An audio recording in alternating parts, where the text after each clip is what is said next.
back to my channel. If you are new here, my name is Megz, Megan, or Spooky, whichever you like to call me. I'll answer either. Today I am uploading part 4 of the Rodney Alcala series that I have started. So sit back, relax, and let's get into it. So just a little recap of what happened in part 3. You remember he moved to New York. He ended up signing up for NYU, got in, worked with a very famous photographer.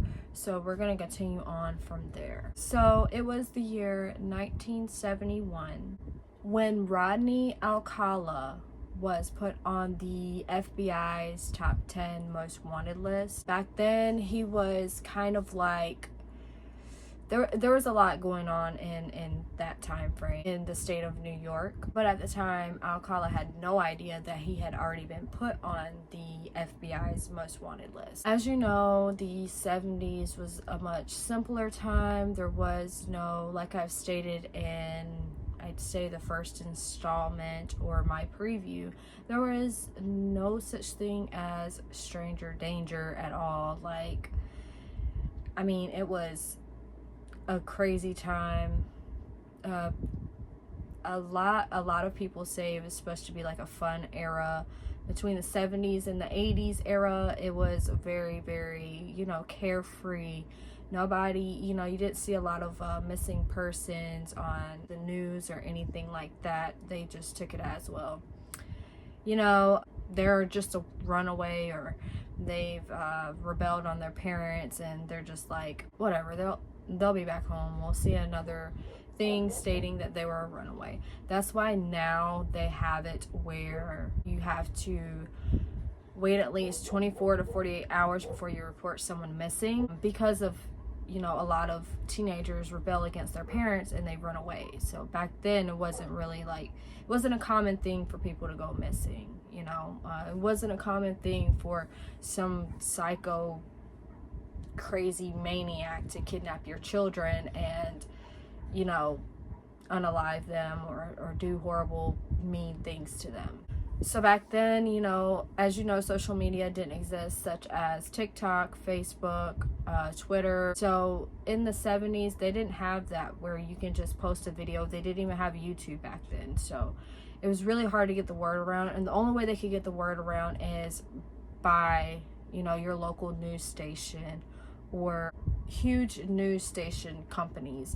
That was the only way you could get the word around about a missing person. So it wasn't like now, you read an article on the internet and boom, there is a video uploaded spreading the news going, hey, find this person. Not millions of people could get online and just post a video or post a status or post, a tweet or, things of that nature.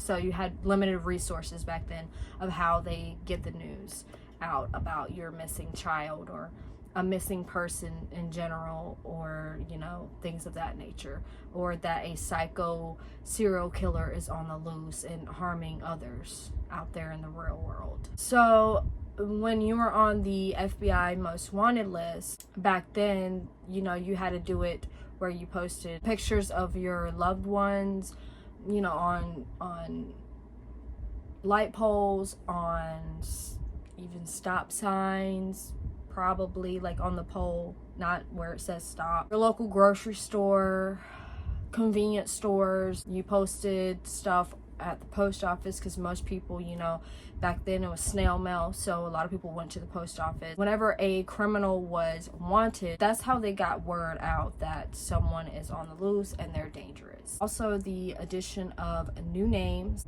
and photos would also be broadcasted on both the morning and evening news outlets.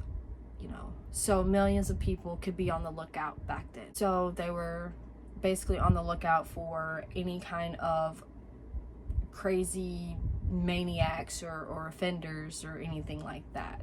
And that's how they got the word out, to be like, hey, watch out for this guy, watch out for this female, even things of that nature. Alcala, feeling like he successfully ran away. He left California and fled to New York. he had gotten a job as a fine arts counselor or camp counselor, and he used the name John Berger. Unbeknownst to Alcala, 2 students from the fine arts camp recognized Alcala on all of the, most wanted posters. And in turn, they reported it to the local authorities, as they should. Alcala was quickly arrested and extradited to California for the brutal attack against Tally Shapiro. The Shapiro family trying to, mend the fractures in their family. And they try to move on from the attack and relocate to Mexico. Law enforcement had immediately contacted the Shapiro family and let them know, hey, we got him in custody. He stayed in jail until the trial for Miss Shapiro. In turn, the Shapiro family refused to let Tally testify in court. And this in turn ended up throwing a wrench at the case. The state could not successfully charge Alcala for SA and attempted murder against Tally without, Tally coming up and testifying against Alcala. So in turn, Alcala was just charged with child molestation and sentenced to 3 years in prison. At the time, there was no mandatory to register as a SO, I guess you can initialize it as that at that giving time like it is today. Rodney was so charming, he ended up getting paroled after just 17 months. By early 1974, Alcala was back on the streets and out on the hunt looking for more victims. Trigger warning, this is going to talk about an underage teenager, underage minor. If you're easily triggered by children and them getting, SA'd or unalived or anything like that, please click out of this video now. He soon came across a 13-year-old girl, and she was only known by the name of Julie J. She ended up surviving her attack and identified Alcala as the person that assaulted her. He was sentenced yet again to a mere 2 years. It was July 15th, 1977, when a young, beautiful woman resided at 3rd Avenue walk-up apartment in Manhattan. This woman had disappeared. Thin air, gone. Wonder what happened to her.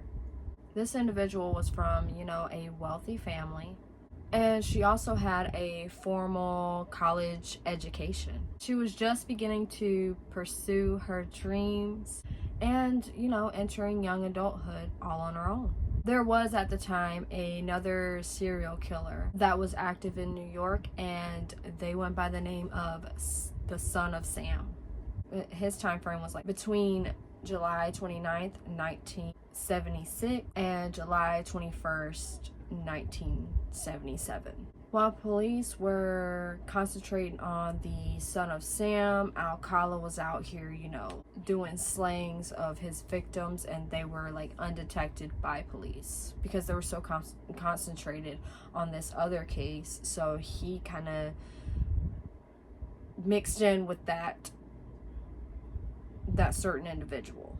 The woman that had disappeared on July 15th, 1977 went by the name of Ellen Hover. She was an aspiring orchestra conductor. She was the daughter of a nightclub owner that catered to Hollywood elites. Alcala lured Ellen under the photography guise. She had an appointment that day to meet with John Berger, Alcala's other known personality, so his other known name. John Berger would be the last person to know where Miss Ellen is. I mean, he was the last person to see her alive. Mrs. Hover's disappearance made national news as she was the daughter of Sammy Davis Jr. and Dean Martin. Skeletal remains were found on June 18th, 1978. It would take nearly 3 decades to find out that she was an early victim of Mr. Rodney Alcala.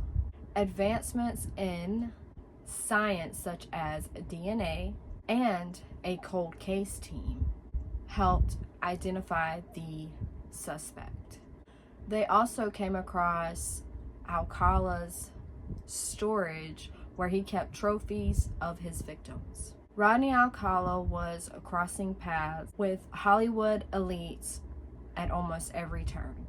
It's no surprise that he ended up on a big Hollywood stage as a contestant on the dating game show. Was the appearance on the dating game show for, extra income? Or was it to lure more young victims into his web of death? Stay tuned for part 5. I will have that uploaded for you.